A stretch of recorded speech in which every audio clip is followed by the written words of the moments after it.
You ever wonder what would happen if you failed the most important test of your life? What if it was actually the best thing that could have happened to you?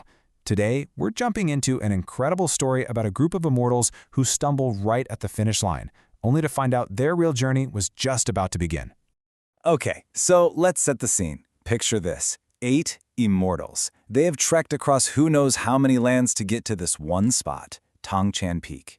They've done it all for this one final exam, this one shot at ascension into a heavenly paradise. They are literally on the brink of achieving everything they've ever worked for. So the moment of truth arrives. They go into this deep meditation, and when it's all over, the results are in. 5 of them make it. Whoosh! They just vanish into pure light. But our 3 main characters, Danjing, Songqing, and Yixi, they're left behind. They failed. But here's the twist. Instead of getting tossed out, a celestial elder just kinda points them in a new direction. And that new direction leads to Fairy Garden Gorge. Now, this isn't some kind of punishment. It's a place literally built for the ones who don't pass on the first try. Think of it like a celestial remedial course, you know? A paradise designed to give them a second shot at enlightenment. What's so wild about the gorge is just how different it is. I mean, immortals are supposed to live in these natural spiritual caves, right? But here, they find actual man-made houses. And instead of foraging in the wild, the place is packed with thousands of perfectly cultivated ginseng fruit trees.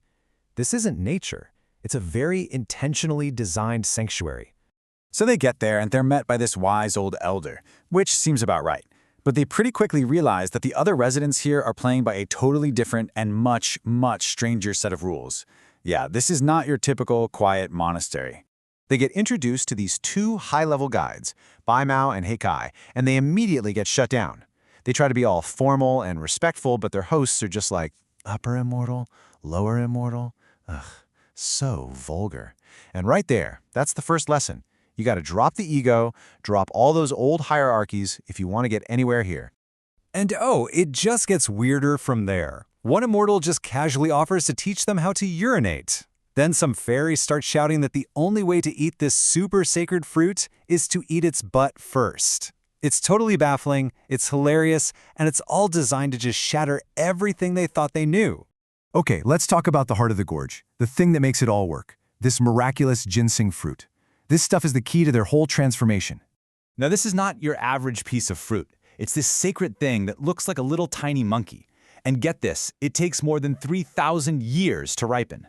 The best ones, the most powerful ones, are this deep purple-red color because the insides have completely liquefied. It's basically a little container of pure, raw spiritual energy. So, remember that bizarre advice about eating the butt? Well, the actual process is just as weird. They're told to bite the tail, and that's it. This tasteless liquid just floods into their mouths. You don't chew it, you don't savor it, you just drink this wave of pure, unflavored essence. And the effect, whoa, it is absolutely instantaneous.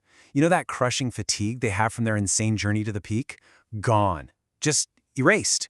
In its place is this warmth, this power, this total sense of well-being. They feel completely reborn, and their spiritual energy just skyrockets right back to max. As soon as they've had the fruit, their guides use this divine power to zap them back to their rooms. See, the fruit's energy needs to be absorbed, and to do that, they have to fall into this super deep, transformative sleep. And it's right here, in their dreams, that the real purpose of this whole place is finally revealed. In their dreams, they have these incredibly profound visions. Danjing, who's a being of pure yang, finds himself entering this mystical portal of pure yin, and he experiences this perfect, sublime union.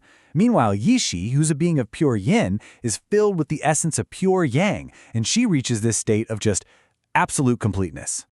So here it is. This is the big aha moment. They didn't fail the test because they weren't strong enough. No, they failed because they were out of balance.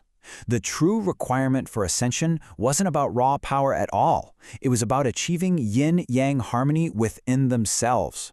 The gorge wasn't a punishment. It was the school they desperately needed to learn, this one final crucial lesson. So this entire journey, which kicked off with what seemed like a monumental failure, ended up leading them to a much deeper, more profound enlightenment than they ever would have found otherwise. It really makes you wonder, doesn't it?